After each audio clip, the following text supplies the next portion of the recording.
యెషయా గ్రంథము 14వ అధ్యాయము.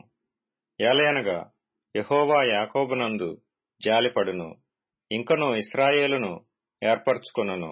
వారిని స్వదేశములో నివసింపజేయును, పరదేశులు వారిని కలిసికొందురు. వారు యాకోబు కుటుంబమును హత్తుకొనియుందురు. జనములు వారిని తీసుకొని వచ్చి వారి స్వదేశమున వారిని ప్రవేశపెట్టుదురు. ఇశ్రాయేలు వంశస్థులు యెహోవా దేశంలో వారిని దాసులుగాను పనికత్తెలుగాను స్వాధీనపరచుకొందురు. వారు తమ్మును చెరలో పెట్టిన వారిని చెరలో పెట్టి తమ్మును బాధించిన వారిని ఏలుదురు. నీ బాధను, నీ ప్రయాసమును, నీ చేత చేయింపబడిన కఠిన దాస్యమును కొట్టివేసి యెహోవా నిన్ను విశ్రమింపజేయ దినమున నీవు బబులోను రాజును గూర్చి అపహాస్యపు గీతము ఎత్తి ఇలాగున పాడుదువు. బాధించిన వారు ఎట్లు నశించిపోయిరి, రేగుచుండిన పట్టణము ఎట్లు నాశనమాయెను. దుష్టుల దుడ్డు కర్రను, మానని హత్య చేత జనములను క్రూరముగా కొట్టిన ఏలికల రాజదండమును యెహోవా విరగగొట్టియున్నాడు. వారు ఆగ్రహపడి మానని బలాత్కారము చేత జనములను లోపరిచిరి. భూలోకమంతయు నిమ్మళించి విశ్రమించుచున్నది. జనములు పాడసాగుదురు. నీవు పండుకొనినప్పటి నుండి నరకువాడెవడనూ మా మీదికి రాలేదని నిన్ను గూర్చి తమాల వృక్షములు, లెబానోను దేవదారు వృక్షములు హర్షించును. నీవు ప్రవేశించుచుండగానే నిన్ను ఎదుర్కొనుటకై క్రింద పాతాళము నీ విషయమై కలవరపడుచున్నది. అది నిన్ను చూచి ప్రేతలను రేపుచున్నది.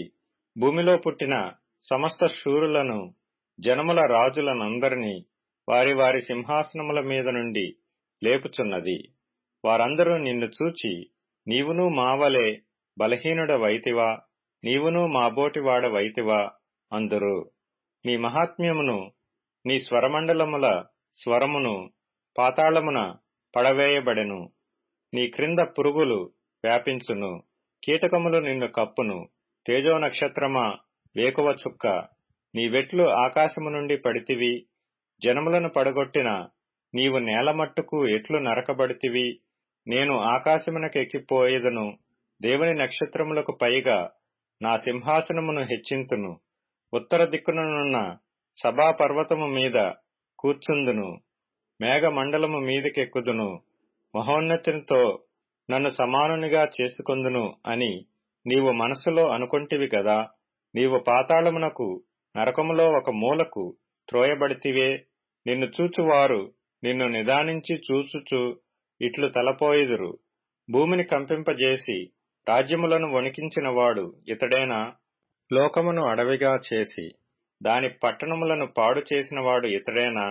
తాను చెరపట్టిన వారిని తమ నివాస స్థలమునకు పోనీయని వాడు ఇతడేనా? జనముల రాజులందరూ ఘనత వహించిన వారై తమ తమ నగరుల యందు నిద్రించుచున్నారు. నీవు సమాధి పొందక పారవేయబడిన కొమ్మవలే నున్నావు. ఖడ్గము చేత పొడవబడి చచ్చిన వారి శవములతో కప్పబడిన వాడవైతివి. త్రొక్కబడిన పీనుగు వలెనైతివి. బిలము యొక్క రాళ్ల యొద్దకు దిగుచున్నవాని వలెనున్నావు. నీవు నీ దేశమును పాడుచేసి నీ ప్రజలను హతమార్చితివి. నీవు సమాధిలో వారితో కూడా కలిసియుండవు.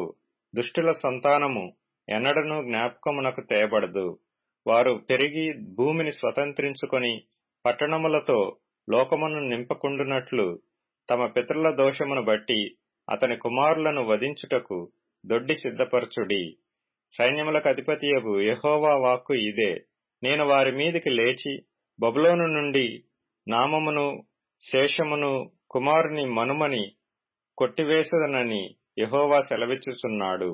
నేను దానిని తుంబోడికి స్వాధీనముగాను, నీటి మడుగులగాను చేయుదును. నాశనమును చీపురు కట్టతో దాని తుడిచివేసెదను అని సైన్యములకు అధిపతియగు యెహోవా సెలవిచ్చుచున్నాడు. సైన్యములకు అధిపతియగు యెహోవా ప్రమాణపూర్వకముగా ఇలాగు సెలవిచ్చుచున్నాడు.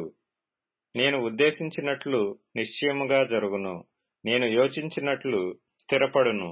నా దేశములో అశ్షూరును సంహరించెదను, నా పర్వతముల మీద వాని నలుగద్రొక్కెదను. వాని కాడి నా జనుల మీద నుండి తొలగిపోవును, వాని భారము వారి భుజము మీద నుండి తొలగింపబడును. సర్వలోకమును గూర్చి నేను చేసిన ఆలోచన ఇదే. జనములందరి మీద చాపబడిన బాహువు ఇదే. సైన్యములకు అధిపతియగు యెహోవా దాని నియమించియున్నాడు. రద్దుపరచగలవాడెవడు? బాహువు చాచిన వాడు ఆయనే. దాని త్రిప్పగలవాడెవడు? రాజైన ఆహాజు మరణమైన సంవత్సరమున వచ్చిన దేవోక్తి. ఫిలిష్తియా, నిన్ను కొట్టిన దండము తుత్తునీయులుగా విరువబడినని అంతగా సంతోషింపకము. సర్పబీజము నుండి మిడునాగు పుట్టును, దాని ఫలము ఎగురు సర్పము. అప్పుడు అతిబీదలైన వారు భోజనము చేయుదురు, దరిద్రులు సురక్షితముగా పండుకొందురు. కరువు చేత నీ బీజమును చంపెదను, అది నీ శేషమును హతము చేయును. గుమ్మమా, ప్రలాపింపుమి, పట్టణమా, అంగలార్పుమి. ఫిలిష్తియా, నీవు బొత్తిగా కరిగిపోయియున్నావు. ఉత్తర దిక్కు నుండి పొగ లేచుచున్నది. వచ్చువారి పటాలములలో వెనుకతీయువాడు ఒకడునూ లేడు. జనముల దూత కీయవలసిన ప్రత్యుత్తరమేది? యెహోవా సియోనును స్థాపించియున్నాడు.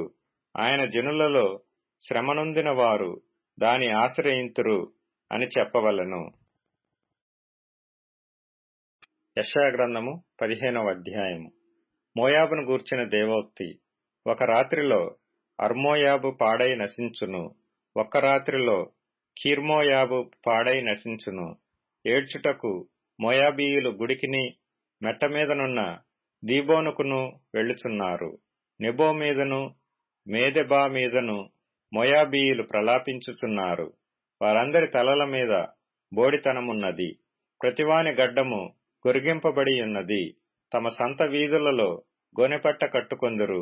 వారి మేడల మీదను వారి విశాల స్థలములలోను వారందరూ ప్రలాపించుదురు, కన్నీరు వలకపోయుదురు. హెష్బోనును ఎలాలేయును మొర్రపెట్టుచున్నవి. యాహసు వరకు వారి స్వరము వినబడుచున్నది. మోయాబు ప్రాణము అతనిలో వణుకుచున్నది. మోయాబు నిమిత్తము నా హృదయము అరచుచున్నది. దాని ప్రధానులు 3 ఏండ్ల తరపి దూడవలే సోయరు వరకు పారిపోవుదురు. లూహీతు ఎక్కుడు త్రోవను ఏడ్చుచూ ఎక్కుదురు.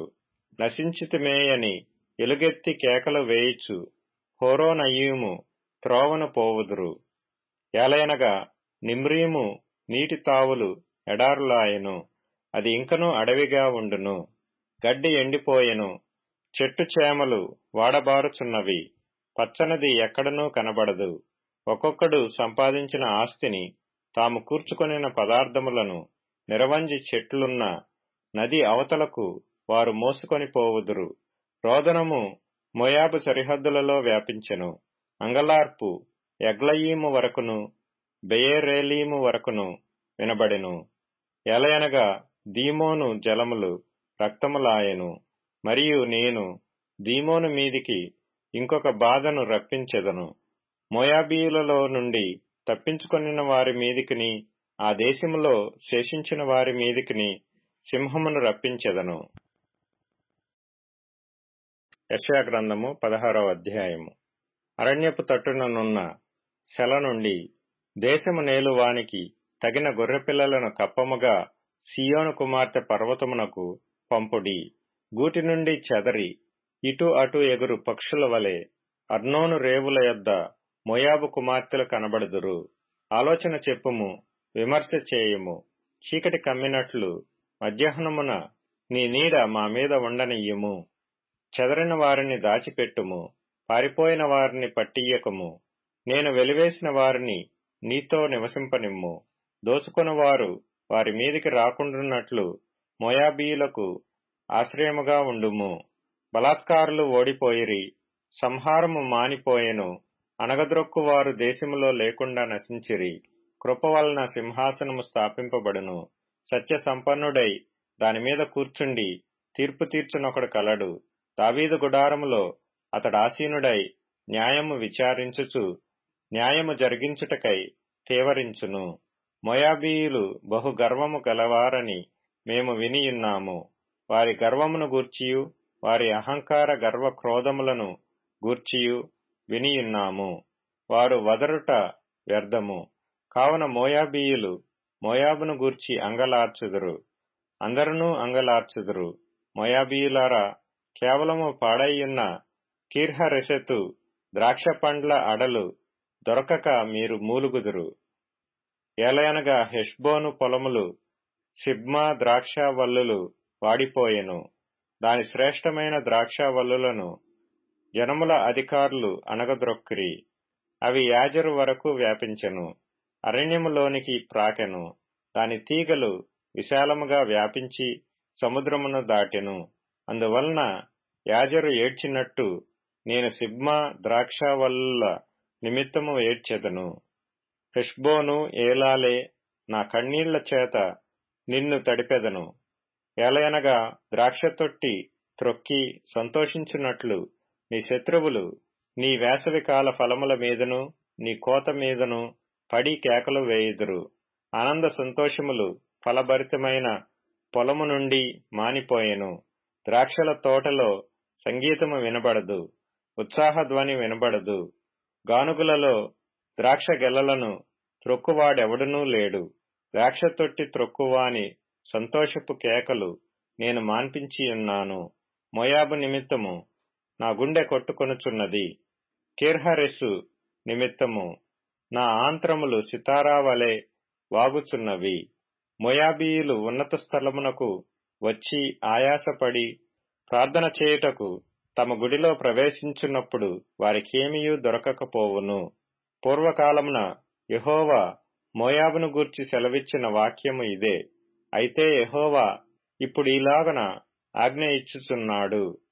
కూలివాని లెక్క ప్రకారము 3 ఏండ్లలోగా మోయాబీయుల యొక్క ప్రభావమును వారి గొప్పవారి సమూహమును అవమానపరచబడును. శేషము బహు కొద్దిగా మిగులును, అది అతి స్వల్పముగా నుండును. యెషయా గ్రంథము 17వ అధ్యాయము. దమస్కును గూర్చిన దేవోక్తి. దమస్కు పట్టణము కాకపోవలసి వచ్చెను, అది పాడై దిబ్బగా నగును.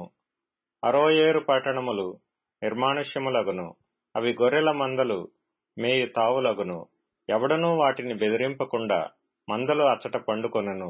ఎఫ్రాయిమునకు దుర్గము లేకపోవును, దమస్కునకు రాజ్యము లేకుండును. ఇశ్రాయేలీల ప్రభావమునకు జరిగినట్లు సిరియాలో నుండి శేషించిన వారికి జరుగును.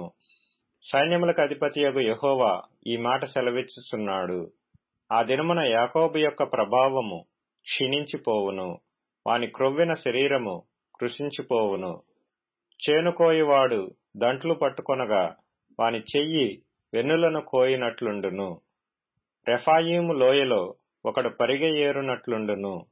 అయినను ఒలీవ చెట్లు దులుపగా పైకొమ్మ చివరను 2-3 పండ్లు మిగిలియుండునట్లు, ఫలభరితమైన చెట్టున వాలు కొమ్మల యందు 3-4 పండ్లు మిగిలియుండునట్లు దానిలో పరిగె పండ్లుండునని ఇశ్రాయేలీల దేవుడైన యెహోవా సెలవిచ్చుచున్నాడు. ఆ దినమున వారు తమ చేతులు చేసిన బలిపీఠముల తట్టు చూడరు. దేవతా స్తంభమునైనను సూర్యదేవతా ప్రతిమలనైనను తమ చేతులు చేసిన దేనినైనను లక్ష్యము చేయరు. మానవులు తమను సృష్టించిన వాని వైపు చూతురు. వారి కన్నులు ఇశ్రాయేలు యొక్క పరిశుద్ధ దేవుని లక్ష్యపెట్టును. ఆ దినమున ఎఫ్రాయిమీల బలమైన పట్టణములు ఇశ్రాయేలీల భయము చేత అడవిలోను కొండ శిఖరము మీదను జనులు విడిచిపోయిన స్థలముల వలె నగును. ఆ దేశము పాడగును. ఎలయనగా నీవు నీ రక్షణకర్తయగు దేవుని మరచిపోతివి. నీ ఆశ్రయదుర్గమైన నీ శైలమును జ్ఞాపకము చేసుకొనలేదు. అందుచేత నీవు రమ్యమైన వనములను నాటుచూ వచ్చితివి, వాటిలో అన్యమైన ద్రాక్షావల్లులను నాటితివి. నీవు నాటిన దినమున దాని చుట్టూ కంచె వేసితివి. ప్రొద్దుననే నీవు వేసిన విత్తనములను పుష్పింపజేసితివి. గొప్ప గాయములను మిక్కుటమైన బాధయు కలుగు దినమున పంట కుప్పలుగా కూర్చబడును. ఓహో, బహుజనములు సముద్రముల ఆర్భాటము వలె ఆర్భాటించును. జనములు ప్రవాహ జలముల ఘోష వలె ఘోషించును. జనములు విస్తార జలముల ఘోష వలె ఘోషించును. ఆయన వారిని బెదిరించును, వారు దూరముగా పారిపోవుదురు. కొండమీది పొట్టు గాలికి ఎగిరిపోవునట్లు తుఫాను ఎదుట గిరగిరా తిరుగు కసువు ఎగిరిపోవునట్లు వారును తరమబడుదురు. సాయంకాలమున తల్లడిల్లుదురు, ఉదయము కాక మునుపు లేకపోవుదురు. ఇదే మమ్మును దోచుకొని వారి భాగము, మా సొమ్ము దొంగిలు వారికి పట్టుగతి ఇదే. యెషయా గ్రంథము 18వ అధ్యాయము. ఓహో, కూషు నదుల అవతల తటతడ కొట్టుకొనుచున్న రెక్కలగల దేశమా, అది సముద్ర మార్గముగా జలముల మీద జమ్ము పడవలలో రాయబారులను పంపుచున్నది. వేగిరపడు దూతలారా, ఎత్తైన వారును నునుపైన చర్మము గలవారునగు జనము నొద్దకు, దూరములోనున్న భీకర జనము నొద్దకు పోవుడి. నదులు పారుచున్న దేశము గలవారును దాష్టికులై జనములను త్రొక్కుచుండు వారునగు జనము నొద్దకు పోవుడి. పర్వతముల మీద ఒకడు ధ్వజమెత్తునప్పుడు లోక నివాసులైన మీరు, భూమి మీద కాపురముండు మీరు చూడుడి. బాకా ఊదునప్పుడు ఆలకించుడి. యెహోవా నాకీలాగు సెలవిచ్చియున్నాడు. ఎండ కాయుచుండగాను, వేసవి కోత కాలమున మేఘములు మంచు కురియుచుండగాను నేను నిమ్మళించి నా నివాస స్థలమున కనిపెట్టుచుందును. కోతకాలము రాక మునుపు, పువ్వు వాడిపోయిన తరువాత ద్రాక్షకాయ ఫలమగుచుండగా ఆయన పోటకత్తుల చేత ద్రాక్ష తీగలను నరికి వ్యాపించు లతాతంతులను కోసివేయును. అవి కొండలలోని క్రూర పక్షులకును భూమి మీదనున్న మృగములకును విడువబడును. వేసవి కాలమున క్రూర పక్షులను, శీతాకాలమున భూమి మీదనున్న మృగములను వాటిని తినును. ఆ కాలమున ఎత్తైన వారును నునుపైన చర్మము గలవారును, దూరములోనున్న భీకరమైన వారును, నదులు పారు దేశము గలవారునయ్యున్న దాష్టికులగు ఆ జనులు సైన్యములకు అధిపతియగు యెహోవాకు అర్పణముగా, ఆయన నామమునకు నివాస స్థలముగా నుండు సియోను పర్వతమునకు తేబడుదురు. యెషయా గ్రంథము 19వ అధ్యాయము. ఐగుప్తును గూర్చిన దేవోక్తి. యెహోవా వేగము గల మేఘము ఎక్కి ఐగుప్తునకు వచ్చుచున్నాడు. ఐగుప్తు విగ్రహములు ఆయన సన్నిధిని కలవరపడును. ఐగుప్తీయుల గుండె కరుగుచున్నది. నేను ఐగుప్తీయుల మీదికి ఐగుప్తీయులను రేపెదను. సహోదరుల మీదికి సహోదరులు, పొరుగువారి మీదికి పొరుగువారు లేచుదురు. పట్టణముతో పట్టణము యుద్ధము చేయును, రాజ్యముతో రాజ్యము యుద్ధము చేయును. ఐగుప్తీయుల యొక్క శౌర్యము నశించును, వారి ఆలోచన శక్తిని నేను మాన్పివేసెదను. కావున వారు విగ్రహముల యొద్దకును, గొణుగువారి యొద్దకును, కర్ణపిశాచి గల వారి యొద్దకును, సోదెగాండ్రి యొద్దకును విచారింప వెళ్ళుదురు. నేను ఐగుప్తీయులను క్రూరమైన అధికారికి అప్పగించెదను, బలాత్కారుడైన రాజు వారి నేలును అని ప్రభువును సైన్యములకు అధిపతియునగు యెహోవా సెలవిచ్చుచున్నాడు. సముద్రములు ఇంకిపోవును, నదియును ఎండి పొడి నేల యగును, ఏటి పాయలును కంపుకొట్టును. ఐగుప్తు కాలువలు ఇంకి ఎండిపోవును, రెల్లును తొంగలను వాడిపోవును. నైలు నదీ ప్రాంతమున దాని తీరముననున్న బీడులను, దాని యొద్ద విత్తబడిన పైరంతయు ఎండి కొట్టుకొనిపోయి కనబడకపోవును. జాలరులను దుఃఖించెదరు. నైలు నదిలో గాలములు వేయి వారందరూ ప్రలాపించెదరు. జలముల మీద వలలు వేయువారు కృశించిపోవుదురు. దువ్వెనతో దువ్వబడు జనపనార పని చేయువారును, తెల్లని బట్టలు నేయువారును సిగ్గుపడుదురు. రాజ్యస్తంభములు పడగొట్టబడును. కూలి పని చేయు వారందరూ మనోవ్యాధి పొందుదురు. ఫరో యొక్క జ్ఞానులైన ఆలోచనకర్తలు, సోయను అధిపతులు కేవలము అవివేకులైరి. ఆలోచన శక్తి పశుప్రాయమాయెను. నేను జ్ఞాని కుమారుడును, పూర్వపు రాజుల కుమారుడునని ఫరోతో మీరెట్లు చెప్పుదురు? నీ జ్ఞానులు ఏమైరి? సైన్యములకు అధిపతియగు యెహోవా ఐగుప్తును గూర్చి నిర్ణయించిన దానిని వారు గ్రహించి నీతో చెప్పవలను గదా. సోయను అధిపతులు అవివేకులైరి, నోపు అధిపతులు మోసపోయిరి.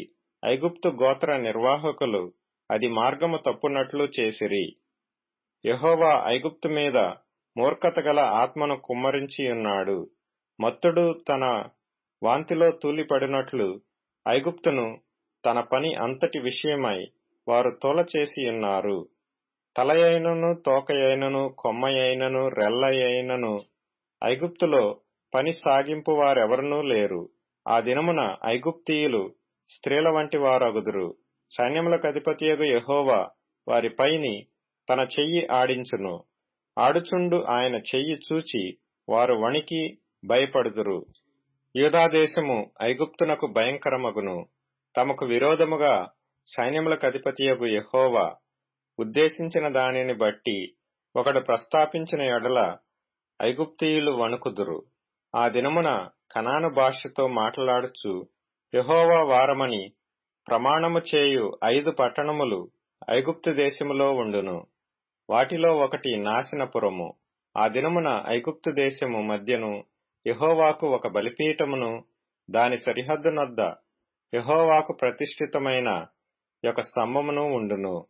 అది ఐగుప్తు దేశములో సైన్యములకు అధిపతియగు యెహోవాకు సూచనగాను సాక్ష్యార్థముగాను ఉండును.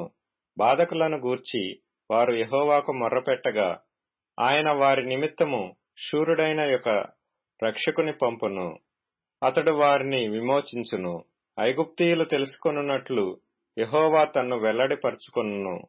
ఆ దినమున ఐగుప్తీయులు యెహోవాను తెలిసికొందురు. వారు బలి నైవేద్యములను అర్పించి ఆయనను సేవించెదరు. యెహోవాకు మ్రొక్కుకొనెదరు. తాము చేసుకొనిన మ్రొక్కుబడులను చెల్లించెదరు. యెహోవా వారిని కొట్టును. స్వస్థపరచవలనని ఐగుప్తీయులను కొట్టును.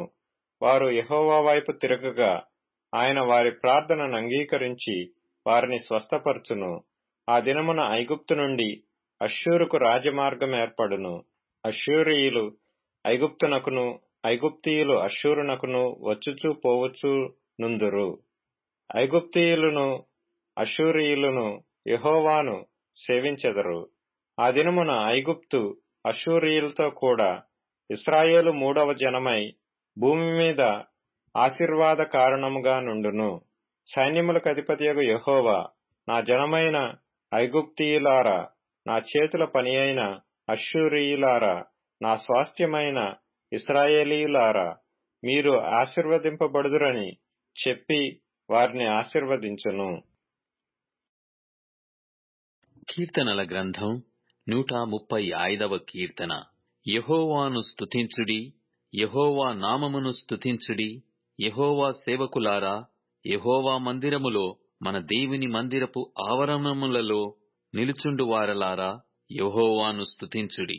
యెహోవా దయాళుడు, యెహోవాను స్తుతించుడి. ఆయన నామమును కీర్తించుడి, అది మనోహరము. యెహోవా తన కొరకు యాకోబును ఏర్పరచుకొనెను, తనకు స్వకీయ ధనముగా ఇశ్రాయేలును ఏర్పరచుకొనెను. యెహోవా గొప్పవాడనియు, మన ప్రభువు సమస్త దేవతల కంటే గొప్పవాడనియు నేనెరుగుదును. ఆకాశమందును, భూమి యందును, సముద్రముల యందును, మహాసముద్రములన్నిటి యందును ఆయన తనకిష్టమైనదంతయు జరిగించువాడు. భూదిగంతముల నుండి ఆవిరి లేవజేయువాడు ఆయనే. వాన కురియునట్లు మెరుపు పుట్టించువాడు ఆయనే. తన నిధులలో నుండి గాలిని ఆయన బయలువెల్లజేయును. ఐగుప్తులో మనుషులు తొలిచూలులను, పశువుల తొలిచూలులను ఆయన హతము చేసెను. ఐగుప్తు నీ మధ్యను, ఫరో ఎదుటను, అతని ఉద్యోగస్తుల ఎదుటను ఆయనే సూచక క్రియలను, మహత్కార్యములను జరిగించెను. అనేకులైన అన్యజనులను, బలిష్ఠులైన రాజులను ఆయన హతము చేసినవాడు. అమోరీయుల రాజైన ఓగును హతము చేసెను. కనాను రాజ్యములన్నిటినీ పాడు చేసెను. ఆయన వారి దేశమును స్వాస్థ్యముగాను, ఇశ్రాయేలీయులైన తన ప్రజలకు స్వాస్థ్యముగాను అప్పగించెను. యెహోవా, నీ నామము నిత్యము నిలుచును. యెహోవా, నీ జ్ఞాపకార్థమైన నామము తరతరములుండును. యెహోవా తన ప్రజలకు న్యాయము తీర్చును. తన సేవకులను బట్టి ఆయన సంతాపము నొందును. అన్యజనుల విగ్రహములు వెండి బంగారువి, అవి మనుష్యుల చేతి పనులు. వాటికి నోరుండియు పలుకవు, కనులుండియు చూడవు, చెవులుండియు వినవు. వాటి నోళ్లలో ఊపిరి లేశమైన లేదు. వాటిని చేయువారును, వాటి యందు నమ్మిక యుంచువారందరును వాటితో సమానులగుదురు. ఇశ్రాయేలు వంశీయులారా, యెహోవాను సన్నుతించుడి. అహారోను వంశీయులారా, యెహోవాను సన్నుతించుడి. లేవి వంశీయులారా, యెహోవాను సన్నుతించుడి. యెహోవా యందు భయభక్తులు గలవారలారా, యెహోవాను సన్నుతించుడి. యెరూషలేములో నివసించు యెహోవా సీయోనులో నుండి సన్నుతింపబడునుగాక. యెహోవాను సన్నుతించుడి. అపోస్తలుడైన పౌలు కొరింథీలకు రాసిన 2వ పత్రిక 12వ అధ్యాయము. అతిశయపడుట నాకు తగదు గాని అతిశయపడవలసి వచ్చినది. ప్రభువు దర్శనములను గూర్చియు ప్రత్యక్షతలను గూర్చియు చెప్పుదును. క్రీస్తునందున్న ఒక మనుష్యుని నేనెరుగుదును. అతడు 14 సంవత్సరముల క్రిందట 3వ ఆకాశమునకు కొనిపోబడెను. అతడు శరీరముతో కొనిపోబడెనో నేనెరుగను, శరీరము లేక కొనిపోబడెనో నేనెరుగను. అది దేవునికే తెలియను. అట్టి మనుష్యుని నేనెరుగుదును. అతడు పరదేశులోనికి కొనిపోబడి వచింప శక్యము కాని మాటలు వినెను. ఆ మాటలు మనుష్యుడు పలుకకూడదు. అతడు శరీరముతో కొనిపోబడెను, శరీరము లేక కొనిపోబడెనో నేనెరుగను. అది దేవునికే తెలియను. అట్టివాని గూర్చి అతిశయింతును. నా విషయమైతేనో నా బలహీనత యందేగాక వేరు విధముగా అతిశయింపను. అతిశయపడుటకు ఇచ్చయించినను నేను సత్యమే పలుకుదును గనుక అవివేకిని కాకపోదును గాని నా యందు ఎవడైనను చూచిన దానికన్నను నా వలన వినిన దానికన్నను నన్ను ఎక్కువ ఘనముగా ఎంచునేమో అని అతిశయించుట మానుకొనుచున్నాను. నాకు కలిగిన ప్రత్యక్షతలు బహు విశేషముగా ఉన్నందున నేను అత్యధికముగా హెచ్చిపోకుండు నిమిత్తము నాకు శరీరములో ఒక ముళ్ళు, నేను అత్యధికముగా హెచ్చిపోకుండు నిమిత్తము నన్ను నలుగగొట్టుటకు సాతాను యొక్క దూతగా ఉంచబడెను. అది నా యొద్ద నుండి తొలగిపోవలెనని దాని విషయమై ముమ్మారు ప్రభువును వేడుకొంటిని. అందుకు నా కృప నీకు చాలును, బలహీనత యందు నా శక్తి పరిపూర్ణమగుచున్నదని ఆయన నాతో చెప్పెను. కాగా క్రీస్తు శక్తి నా మీద నిలిచియుండు నిమిత్తము విశేషముగా నా బలహీనతల యందే బహు సంతోషముగా అతిశయపడుదును. నేనెప్పుడు బలహీనుడనో అప్పుడే బలవంతుడను గనుక క్రీస్తు నిమిత్తము నాకు కలిగిన బలహీనతలలోనూ, నిందలలోనూ, ఇబ్బందులలోనూ, హింసలలోనూ, ఉపద్రవములలోనూ నేను సంతోషించుచున్నాను. నేను అవివేకినైతిని, మీరే నన్ను బలవంతము చేసితిరి. నేను మీ చేత మెప్పు పొందవలసిన వాడను. ఏలయనగా నేను ఏమాత్రపు వాడను కాకపోయినను మిక్కిలి శ్రేష్ఠులైన ఈ అపోస్తలుల కంటే నేను ఏ విషయములోనూ తక్కువ వాడను కాను. సూచక క్రియలను, అద్భుతములను, మహత్కార్యములను చేయుట వలన అపోస్తలుని యొక్క చిహ్నములు పూర్ణమైన ఓర్మితో మీ మధ్యను నిజముగా కనుపరచబడెను. నేను మీకు భారముగా ఉండకపోతినను విషయములో తప్ప మరి ఏ విషయములో మీరితర సంఘముల కంటే తక్కువ వారైతిరి. నేను చేసిన ఈ అన్యాయమును క్షమించుడి. ఇదిగో ఈ 3వసారి మీ యొద్దకు వచ్చుటకు సిద్ధముగా ఉన్నాను. వచ్చినప్పుడు మీకు భారముగా నుండను. మీ సొత్తును కాదు మిమ్మునే కోరుచున్నాను. పిల్లలు తల్లిదండ్రుల కొరకు కాదు, తల్లిదండ్రులే పిల్లల కొరకు ఆస్తి కూర్చతగినది గదా. కాబట్టి నాకు కలిగినది యావత్తు మీ ఆత్మల కొరకు బహు సంతోషముగా వ్యయపరచెదను. నన్నును నేను వ్యయపరచుకొందును. నేను మిమ్మును ఎంత ఎక్కువగా ప్రేమించుచున్నానో అంత తక్కువగా మీరు నన్ను ప్రేమింతురా? అది అలాగుండనీయుడి. నేను మీకు భారముగా ఉండలేదు గాని యుక్తిగలవాడనై మిమ్మును తంత్రము చేత పట్టుకొంటిని అని చెప్పుదురేమో. నేను మీ యొద్దకు పంపిన వారిలో ఎవని వలననైనను మిమ్మును మోసపుచ్చి ఆర్జించుకొంటినా? మీ యొద్దకు వెళ్ళుటకు తీతును హెచ్చరించి అతనితో కూడా ఒక సహోదరుని పంపితిని. తీతు మిమ్మును మోసపుచ్చి ఏమైనా ఆర్జించుకొనెనా? మేమొక్క ఆత్మ వలననే ఒక్క అడుగుజాడలయందే నడుచుకొనలేదా? మేమింతవరకు మా విషయమై మీకు సమాధానము చెప్పుకొనుచున్నామని మీకు తోచునేమో. దేవుని ఎదుటనే క్రీస్తునందు మాటలాడుచున్నాము. ప్రియులారా, మీ క్షేమాభివృద్ధి కొరకు ఇవన్నీ చెప్పుచున్నాము. ఎందుకనగా ఒకవేళ నేను వచ్చినప్పుడు మీరు నాకిష్టులుగా ఉండరేమో అనియు, నేను మీకిష్టుడనుగా ఉండనేమో అనియు, ఒకవేళ కలహమును, అసూయయు, క్రోధములను, కక్షలును, కొండెములను, గుసగుసలాడుటలను, ఉప్పొంగుటలను, అల్లరులను ఉండునేమో అనియు, నేను మరలా వచ్చినప్పుడు నా దేవుడు మీ మధ్య నన్ను చిన్నబుచ్చునేమో అనియు, మునుపు పాపము చేసి తాము జరిగించిన అపవిత్రత, జారత్వము, పోకిరి చేష్టల నిమిత్తము మారుమనస్సు పొందని అనేకులను గూర్చి దుఃఖపడవలసి వచ్చునేమో అనియు భయపడుచున్నాను. అపోస్తలుడైన పౌలు కొరింథీలకు వ్రాసిన 2వ పత్రిక 13వ అధ్యాయము. ఈ 3వసారి నేను మీ యొద్దకు వచ్చుచున్నాను. 2-3 సాక్షుల నోట ప్రతి మాటయు స్థిరపరచబడవలెను. నేను మునుపు చెప్పి తిని, నేనిప్పుడు మీ యొద్ద లేకున్నను, 2వసారి మీ యొద్దనున్నట్టుగానే మునుపటి నుండి పాపము చేయుచుండిన వారికిని మిగిలిన వారికందరికిని ముందుగా తెలియజేయునదేమనగా, నేను తిరిగి వచ్చిన ఎడల కనికరము చూపను. క్రీస్తు నా యందు పలుకుచున్నాడని రుజువు కోరుచున్నారా? ఆయన మీ ఎడల బలహీనుడు కాడు గాని మీ యందు శక్తిమంతుడై ఉన్నాడు. బలహీనతను బట్టి ఆయన సిలువ వేయబడెను గాని దేవుని శక్తిని బట్టి జీవించుచున్నాడు. మేమును ఆయన యందుండి బలహీనులమై ఉన్నాము గాని మీ ఎడల దేవుని శక్తిని బట్టి ఆయనతో కూడా జీవము గలవారము. మీరు విశ్వాసము గలవారై ఉన్నారో లేదో మిమ్మును మీరే శోధించుకొని చూచుకొనుడి. మిమ్మును మీరే పరీక్షించుకొనుడి.